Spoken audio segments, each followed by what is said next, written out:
Je faisais le ménage au salon et dans les chambres. J'allais puiser de l'eau, je lavais mes vêtements, ceux de papa et même ceux de maman Tongang. Je travaillais à longueur de journée.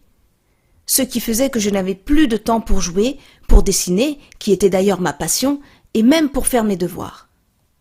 J'arrivais chaque matin en retard à l'école et quand je rentrais, je devais me débrouiller à chercher de quoi manger. Car à chaque fois que je demandais à manger à maman Tongang, elle me disait qu'il n'y avait plus rien à manger, que ce qu'elle avait cuisiné était fini. Pourtant, chaque soir, lorsque papa rentrait, ils dînent ensemble de bons plats, pendant qu'elle me chassait, disant que je dois étudier. Je ne voyais presque plus papa. Mais j'avais encore la superstition que maman Tongang est une femme gentille. Mais, à mesure que le temps passa, je me rendis compte que maman Tongang devenait de plus en plus méchante.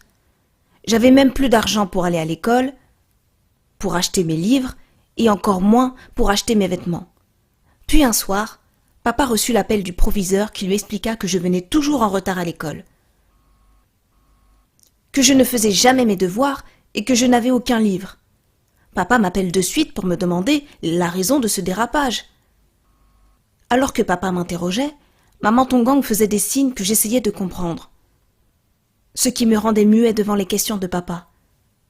Et tout à coup, maman Tongang s'approcha de moi, puis me donna une claque, puis une autre, et me poussa en disant « Junior, comment as-tu pu faire cela? On souffre de te mettre à l'école, et toi tu fais n'importe quoi ?» J'étais tellement surpris que j'ai juste pu mettre mes mains sur mes joues. Puis elle m'a demandé d'aller dans ma chambre.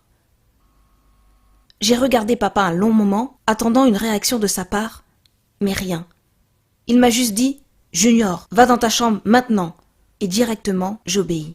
Arrivé dans ma chambre, j'étais étonné et stupéfait. Je me posais mille et une questions sur le comment et pourquoi du changement du comportement de maman Tongang. J'ai suivi à travers la porte de ma chambre la dispute entre maman Tongang et papa. Elle n'arrêtait pas de mentir sur moi. Elle lui disait que j'étais impolie avec elle, que je ne fais plus rien à la maison, et même que je lui volais. Moi, voler?